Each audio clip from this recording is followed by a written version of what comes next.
Hey guys, welcome to my new October horror films month video.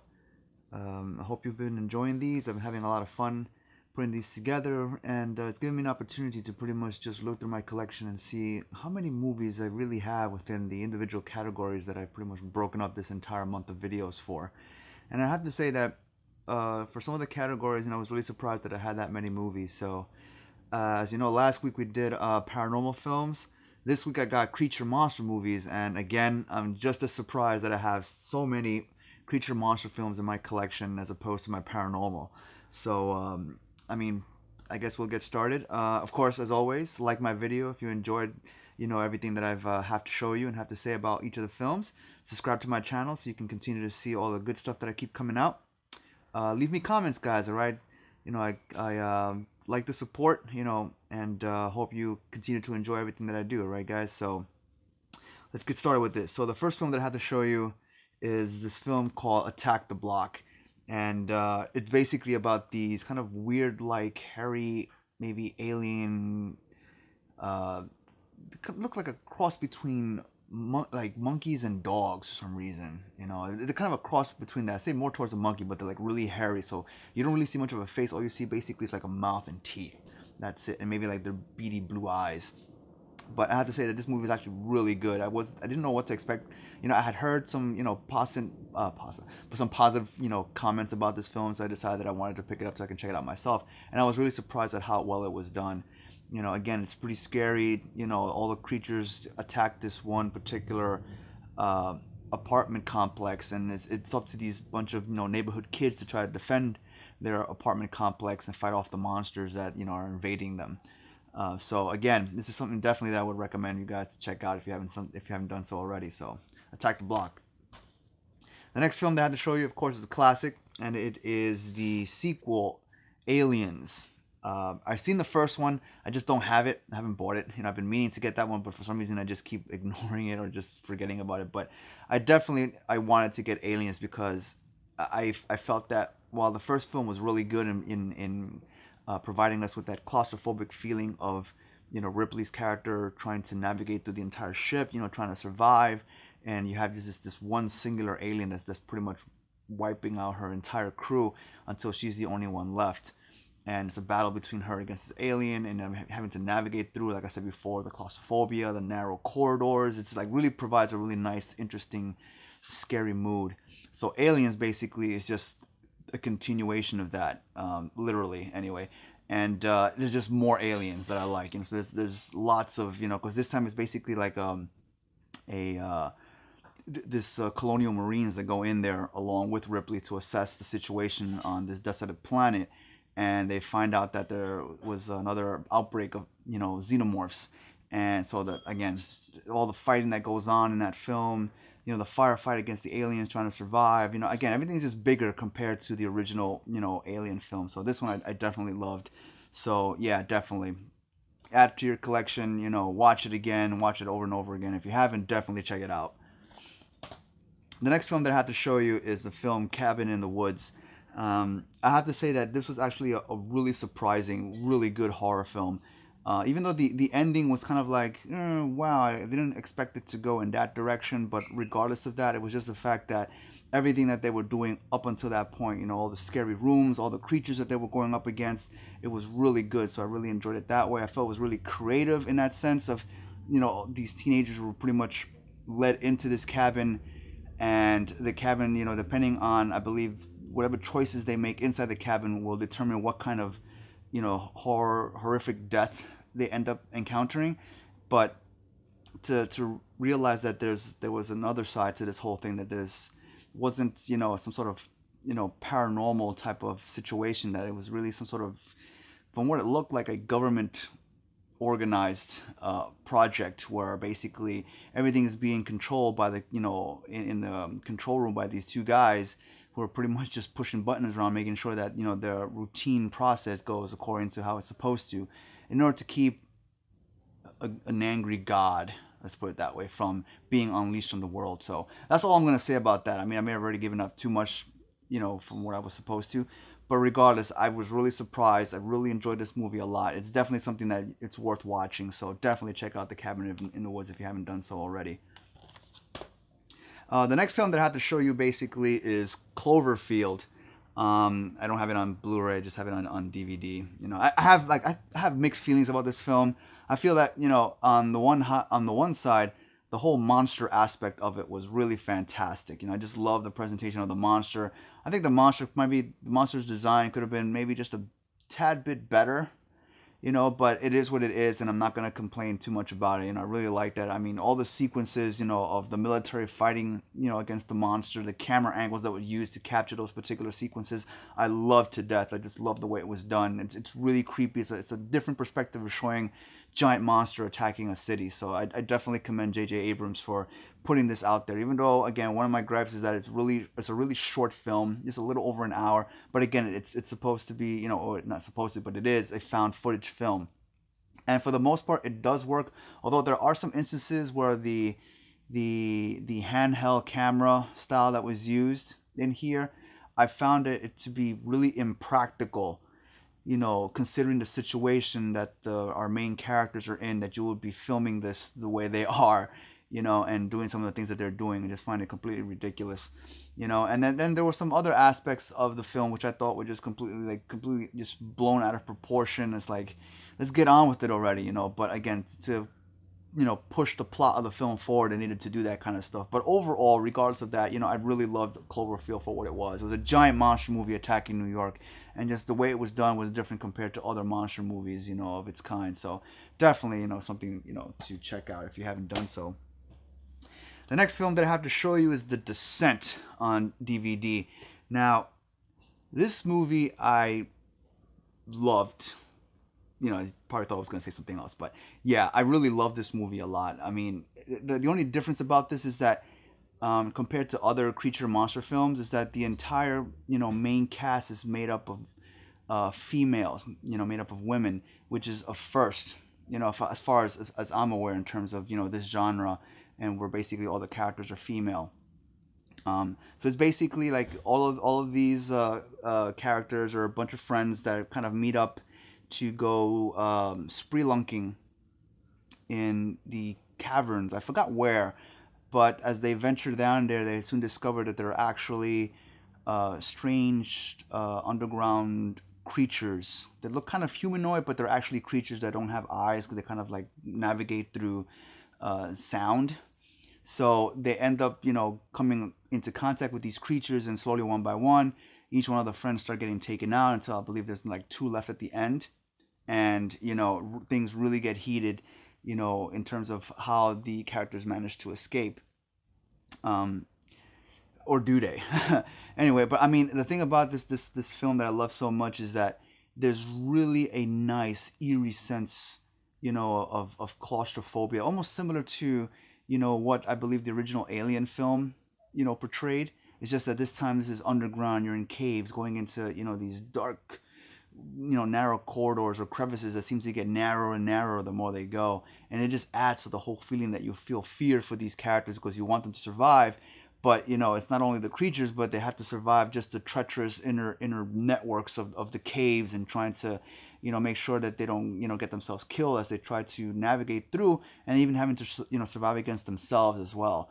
But overall, it was fantastic. You know, just seeing, the group of characters, you know, try to work together, you know, and trying to, you know, escape the creatures and all the stuff that happens in between. This is an overall great film. It's definitely something that I would recommend for anyone who hasn't watched it yet. So definitely check out The Descent.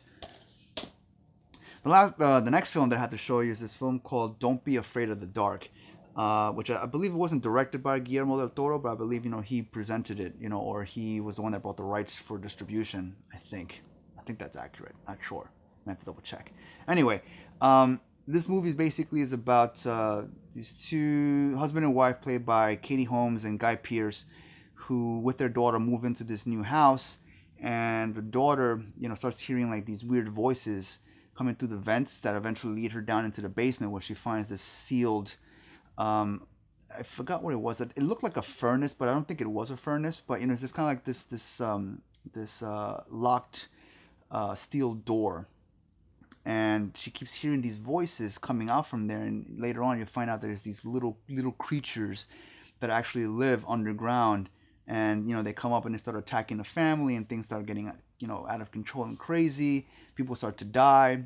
So I thought it was a real interesting film. Again, the creepiness of the house, because the house pretty much always stays pretty dark. There's never really much illumination in the house except for just a couple of parts here and there, but for the most part it always stays pretty dark. So again, those hallways look really creepy, and then the voices that the little girl hears that echo throughout the house are pretty creepy. And then when you even see the little creatures, they're pretty nasty themselves as well.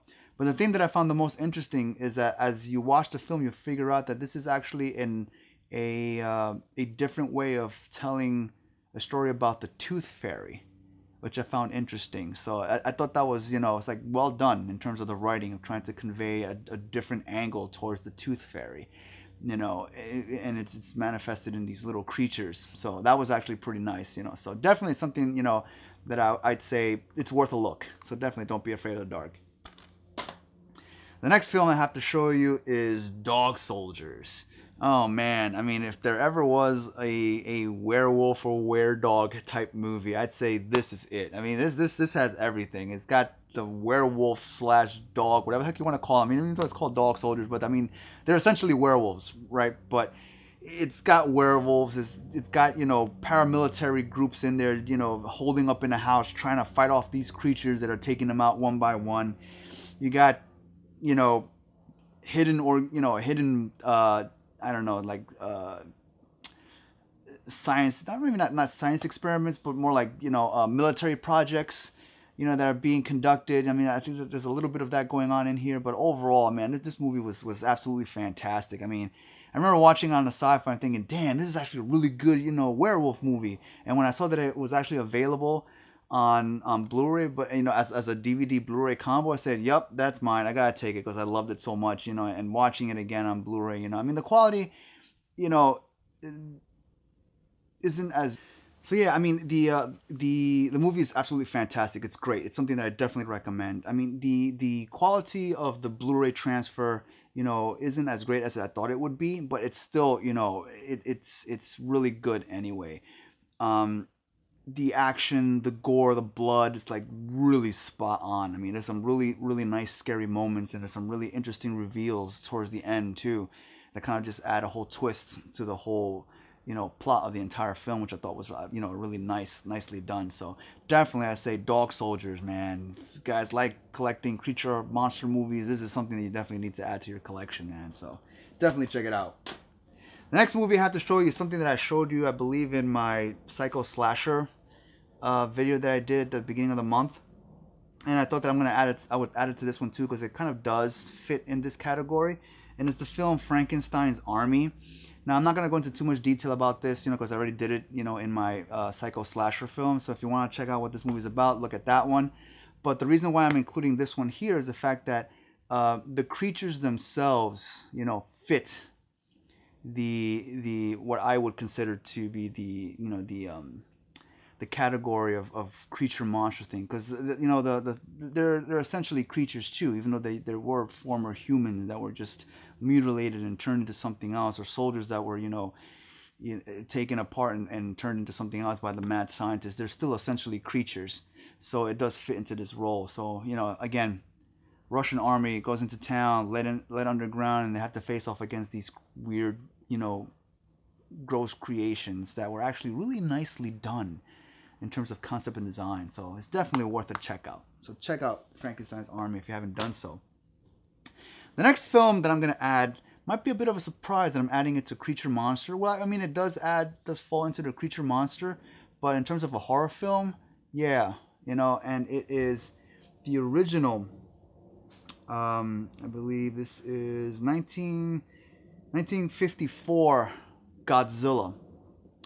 And the reason why adding this to this particular category, creature monster, is that it fits the the monster category. It is Godzilla. Godzilla is a monster, right? But how I choose to interpret it as falling under horror was the fact that essentially this was a horror film to begin with, when it was first released in Japan. I mean, it was intended to be a horror to invoke the dangers of, atomic testing and what it could do, to people if they're, continued testing with it, or if accidents were to happen. So this was, it fits both angles of being, a creature and horror film. Horror, again, for the fact that, it displays in a rather fantastical setting the side effects, or what would you call it, the dangers, or the repercussions of dealing with atomic testing, and how that thing can go, awfully wrong. In this case, it creates a giant monster, which is supposed to signify, again, the dangers of atomic radiation. So, and again, all of you know I'm a huge Godzilla fan, and I'm looking forward to, Gareth Edwards' Godzilla movie, which is coming out next year. So, I definitely knew that I was going to have this in my collection. So definitely, if you haven't seen this original film, it's definitely something you should check out, because from what I read, Gareth Edwards' Godzilla movie is going to be heavily based, or is trying to touch, some of the original themes and feelings, of this Godzilla film. So it's definitely something to check out, just to kind of have, as a background for when you go into that Godzilla movie, which I know we're all going to be going forward to anyway, right? Yeah, Godzilla. Huge Godzilla fan, guys. Yeah, so definitely. The next film I have to show you basically is like a little classic. I've seen it when I was a kid, and I definitely needed to include it in my collection. And that is the film Gremlins. I mean, why wouldn't you? I mean, it fits. It fits. It is horror. It is creatures, but they're kind of like adorable creatures. Gizmo, little Mogwai, and then the Gremlins. They're funny. They're funny. I mean, there are moments where, yes, they can be creepy and scary, but for the majority of the time, they're kind of cute and lovable, I guess, even when they are gremlins. It's just all around fun. I love this movie so much, even as a kid. So definitely, I knew I was gonna add this one to my collection. So definitely Gremlins, guys. The next film that I have to show you basically is Jaws. Now, why? Again, early 70s, giant shark terrorizing beachgoers. Have to hunt it down and kill it. Great horror film, nicely done by Steven Spielberg. Definitely something that I would have to, include in this particular video, and something that I needed to have in my collection too. So it's definitely worth it. Everything. Jaws, guys, Jaws. The next film that I have to show you now is actually a film by Gareth Edwards, and that is his first film that I ever saw, which is called Monsters. Now, I really like this movie for the fact that it does two things. It really presents, the actual monsters themselves in a very nice, creative way, but on the other side, it really focuses on, the interaction of the two main characters, because the movie really follows them really closely, and as an audience, we really begin to understand where they're coming from, and why they rely on each other, and how we begin to see how their relationship grows. It's really, a more like a character development film. I hope that even makes sense, but it's character based, but the monsters are there, and they're always like lurking in the shadows. Like, you never know when they're going to show up, and when they do, it's like a big spectacle, and it's fantastic, but again, it's more about just the development of the characters, and I really enjoyed that, because there were some really nice moments of really nice dialogue that goes on between the two main actors. So definitely, I'd say, if you want to, get a taste for what you might expect from Gareth Edwards' Godzilla film, definitely check out Monsters. It's definitely a nice way to be prepared and just know what you're gonna get into, which is, I still think it's gonna be fantastic anyway. So definitely check out Monsters. The next film I have to show you is this film called Salvage, which is basically about this small town that all of a sudden becomes quarantined by this military group, because there's some sort of horrific creature that kind of escaped, and they're trying to hunt it down. But the film kind of follows this one family of a husband and wife that I believe are going through a separation, and their daughters, they're with them. So it's about the mother trying to get reunited with her daughter, and everybody that's around them, like their neighbors or friends, are slowly getting killed by the creature that's being hunted by the paramilitary group.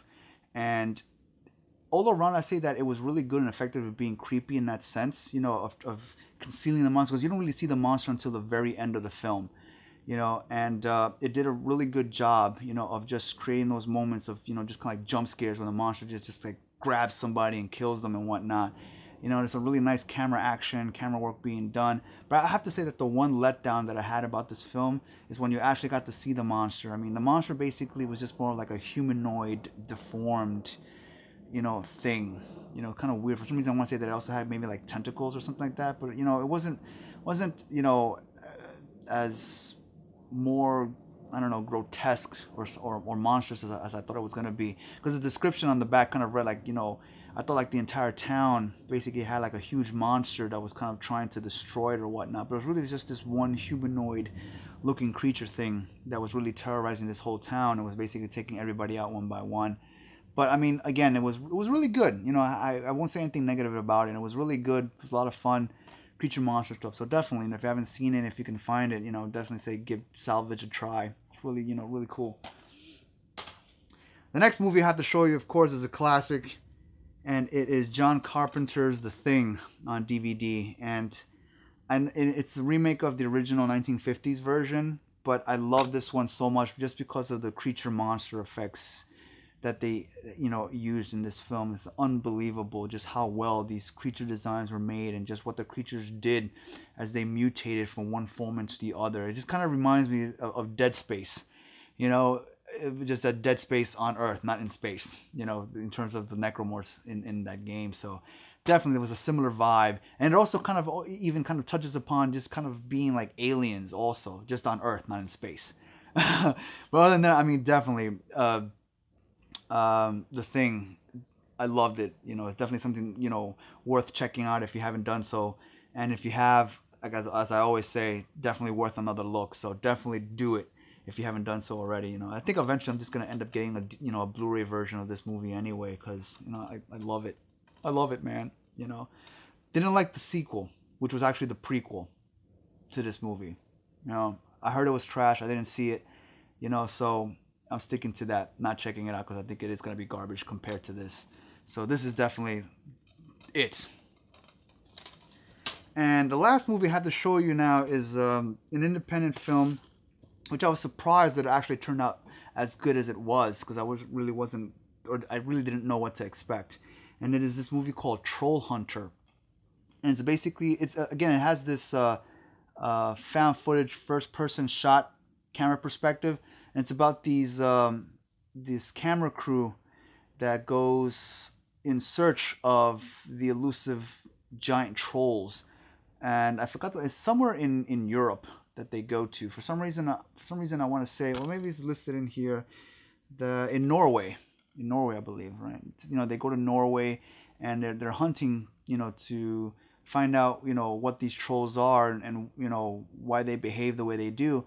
And along the way they come, you know, they kind of hire an actual troll hunter to kind of guide them into the trolls' territory, and stuff just happens left and right. You know, people start getting killed, you know, and you see how they try to, you know, either capture or kill some of the trolls, especially if they're endangering, you know, the surrounding areas that are inhabited by people.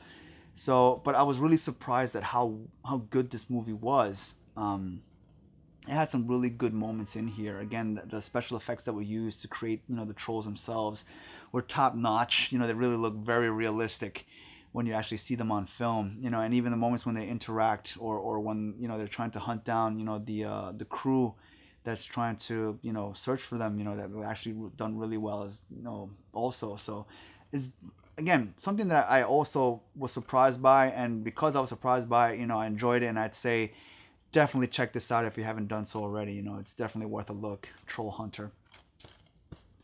So that's it, guys. That's pretty much all I have, you know, in my collection for my Creature Monster October Horror Films month video. So I hope you enjoyed that. I think I have a couple of other Creature Monster films, but they weren't really, you know, at the same level as these were. I mean, these were like, you know, my top favorites in my entire collection, and I'm sure that I'll probably be collecting more stuff later on. So anyway, guys, yeah, I hope you enjoyed that. Like I said before, like my video if you like, you know, the movies that I had to show you and what I had to say. Subscribe to my channel. so you can, you know, pretty much stay on track of what I've been doing so far and what's coming next. So I believe the next video that I'm going to show you is my zombie collection. So that should be fun because I have a lot of movies in my zombie collection too. So definitely be on the lookout for that. I believe I'll be finally uploading my short film during the last week of October. So during Halloween week, I'll be uploading my short film that I worked on a few months ago. So definitely look out for that. I'll tell you more about that. You know, post, you know, or put the link in the description, you know, for where you can find it once I put it up there too. So again, thanks for joining me, guys. All right, and I'll see you on the next one. Peace. Later.